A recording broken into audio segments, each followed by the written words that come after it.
Hello everyone, welcome to our channel Education Hotspot. So as I discussed with you that we will cover certain MCQ of different subjects that will be important for your UPSC prelims examination as well as state PCS prelims examination. तो यहाँ पे हम सिर्फ MCQ level पे बात करने वाले हैं। देखिए अगर सुन के चलेंगे तो इंग्लिश हिंदी मीडियम दोनों के लिए बेनिफिशियल है, बट इफ कंटेंट वाइज बात करें तो यहाँ पे I am writing the questions in English medium and I try इसको थोड़ा मिक्स रख के बीच में कुछ हिंदी मीडियम में भी मैं क्वेश्चन ले आऊँ। एक वीडियो में एक क्वेश्चन और कुछ बहुत छोटा क्वेश्चन हुआ तो आई ट्राई कि मैं 2-4 क्वेश्चन इंक्लूड करूँ। फर्स्ट वीडियो है इसलिए कुछ बेसिक बातें आगे की सीरीज के लिए आपको बता के चल रही हूँ। एक क्वेश्चन लेंगे, उसमें इन एंड आउट सारा डिस्कशन करेंगे, ठीक है। हो सकता है ये क्वेश्चन प्रीवियस ईयर के क्वेश्चन हो, मॉक क्वेश्चंस हो, आपकी जितनी भी टेस्ट सीरीज आप प्रैक्टिस करते हो।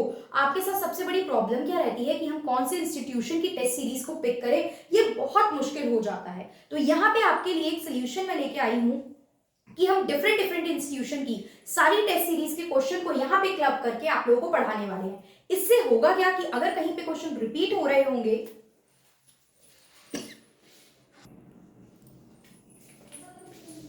तो वो रिपीटेड क्वेश्चन भी हम लोग बेटर तरीके से एनालाइज कर पाएंगे। तो यहाँ पे देखिए साइमल्टेनियसली अलग अलग प्लेलिस्ट में क्रिएट कर दूंगी। लाइक इन टुडेज वीडियो हम लोग जो डिस्कस करेंगे वो करेंगे हिस्ट्री का एक क्वेश्चन और एक छोटा सा टॉपिक। साइमल्टेनियसली धीरे धीरे करके पॉलिटी, इकोनॉमिक्स, ये सब भी मैं आप लोगों के स्टार्ट कर दूंगी और उनकी प्लेलिस्ट बना दूंगी, तो वो क्वेश्चन आप प्लेलिस्ट में से देख सकते हैं। एंड प्लीज मुझे कमेंट करके बताइए ये वीडियो इस तरीके से पढ़ाना, इतना कंटेंट डिलीवर करना, ये आप लोगों के लिए बेनिफिशियल है या नहीं। एंड ट्रस्ट मी, ये सीरीज अगर आप लोग सपोर्ट करके चलेंगे तो दिस विल बी एक कंप्लीट सोल्यूशन आप लोगों के लिए हम लोग यहाँ पे रखने वाले हैं। सो यहाँ पे देखिए विदाउट वेस्टिंग एनी टाइम पहले क्वेश्चन लेते हैं एंड फिर 1-2 क्वेश्चंस के बाद 5-6 के बाद एक Q&A सेशन रखेंगे जिसमें आप लोगों को जो भी डाउट होगा you guys can ask. History का पहला क्वेश्चन एमसीक्यू यूपीएससी प्रीलिम्स की बात की जाए और आपके किसी भी पीसीएस, अगर आप यूपी पीसीएस दे रहे हैं, हरियाणा पीसीएस दे रहे हैं, बिहार पीसीएस दे रहे हैं, राजस्थान पीसीएस दे रहे हैं, any of the examination, this is beneficial, this question is beneficial for you. तो यहाँ पे अब हमारे पास क्वेश्चन है, देखिए बेसिक से डायरेक्ट स्टैटिक क्वेश्चन क्या है। स्टैटिक हिस्ट्री में काफी सारी चीजें।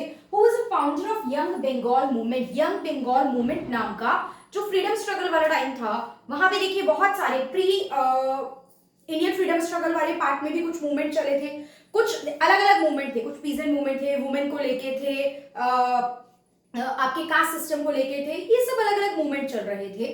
तो इन मूवमेंट में से ही एक मूवमेंट था यंग बंगाल मूवमेंट।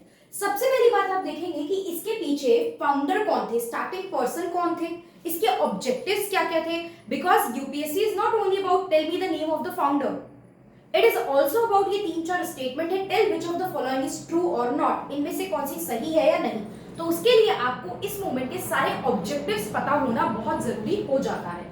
तो यहाँ पे इसके जो फाउंडर है वो है Henry Vivian Derozio. Henry Vivian Giorgio is the founder of the Young Bengal movement. Late 1820s and 1830s के टाइम पे ये मूवमेंट जो था वो स्टार्ट हुआ था। अब थोड़ा सा इन पर्सन के बारे में जान लेते हैं। ये आपके जो हेनरी विवियन जिरोजियो है, ये थे कौन। ये 1826 में कैलकाटा आए और इनको हिंदू कॉलेज में एक टीचर अपॉइंट किया गया इंग्लिश लिटरेचर एंड हिस्ट्री का। तो he was a teacher in the Hindu college. Plus ये जो मूवमेंट था ये कुछ यंग बंगाल मूवमेंट है ना, तो कुछ बंगाली पर्सन जो लोग इंस्पायर थे फ्रेंच रिवॉल्यूशन से, जो लिबर्टी, इक्वालिटी, फ्रीडम, इन सब चीजों की बात कर रहे थे, जिनके थॉट प्रोसेस बहुत ज्यादा लिबरल चीजों को सपोर्ट कर रहे थे, तो वो यहाँ पे जो आपके यहाँ पे रेडिकल थिंकिंग थी, रूढ़िवादी विचारधाराएं थी, उनके अपोज में आवाज उठा रहे थे। So this is a group of सब फ्री बंगाली पीपल जिनकी लिबरल थॉट प्रोसेस था and they want to transform the society. Obvious बात है, कुछ चीजें सही नहीं लग रही हैं, कुछ कमियां हैं, कुछ प्रॉब्लम है, उन्हीं को सही करने के लिए आप क्या करोगे, डिमांड करोगे ट्रांसफॉर्मेशन की।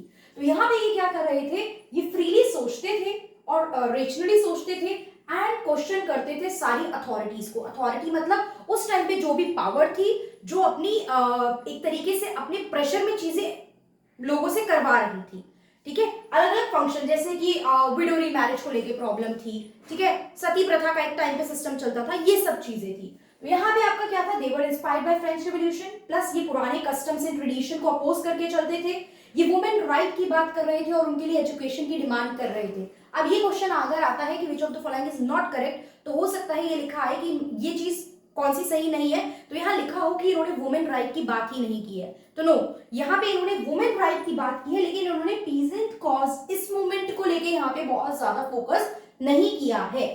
किस किस बारे में मेजरली डिस्कशन किया ये देख लीजिए, अपने आप काम बन जाएगा।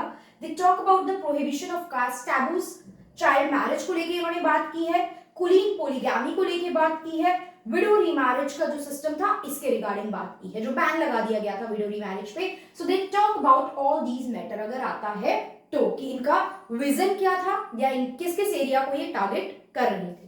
तो आई होप ये इंफॉर्मेशन मोर देन इनफ है, और इतना काफी मोर देन इनफ कभी नहीं बोलेंगे वैसे, हम जितने क्वेश्चन करेंगे we will add certain new things हमारे कंसेप्ट में। कॉपी पेन लेके बैठिए, इतना सब लिख लीजिए, या फिर आप स्क्रीन का ये स्क्रीनशॉट लेके रखिए सो दैट ये कंटेंट आपके पास रहे। एक्स्ट्रा छोटी सी additional information, I don't think वैसे पूछा जाएगा ये, but there is a book name half of India. Half of India नाम की जो एक बुक थी, because he also teach English literature ना, तो ये बुक थी, हाफ का जनरल मीनिंग अगर आप देखोगे तो वीणा या बीन टाइप कुछ होता है। तो ये बुक इन्होंने लिखी थी, किसने? हेनरी विवियन गिरोजियो ने। एक पैट्रियोटिक पोएम थी जो इन्होंने लिखी थी। सो ये वैसे एग्जाम के पर्सपेक्टिव से हमारे लिए उतना इंपॉर्टेंट नहीं है, but this is additional information, तो थोड़ा सा लिंक करके आप याद रख सकते हैं, कनेक्ट करके। अभी बिल्कुल टेंशन मत लो कि चीजें याद कैसे रहेंगी, ठीक है? पहले विल कवर सर्टेन कुछ वीडियोस आने तो 10 15 20 वीडियो सब में करते हैं, हिस्ट्री पॉलिटी सब सब्जेक्ट की करते हैं, एंड देन विल थिंक कि इनको याद कैसे करना है, and that is my responsibility कि वो चीज मैं आपको कैसे याद कराती हूँ। तो पहले मुझे थोड़ा टाइम दीजिए, कुछ वीडियोस कवर कीजिए, कुछ क्वेश्चंस कवर कीजिए, आपको चीजें याद कराना, माइंड में बिठाना, that is completely my responsibility and I take that responsibility. Okay, so if you find this video beneficial, then do mention it in the comment box, do share it with maximum people. जितने ज्यादा लोगों तक video का reach रहेगा उतने ज्यादा और content बनाने में आई फील मोटिवेटेड, और थोड़ा सा जल्दी से जोश के साथ ये वीडियो सीरीज कंटिन्यूटी में चलती रहेगी। So we'll wait for a response and we'll upload the next video very soon regarding the next question. So that's all for this video. Thank you for watching.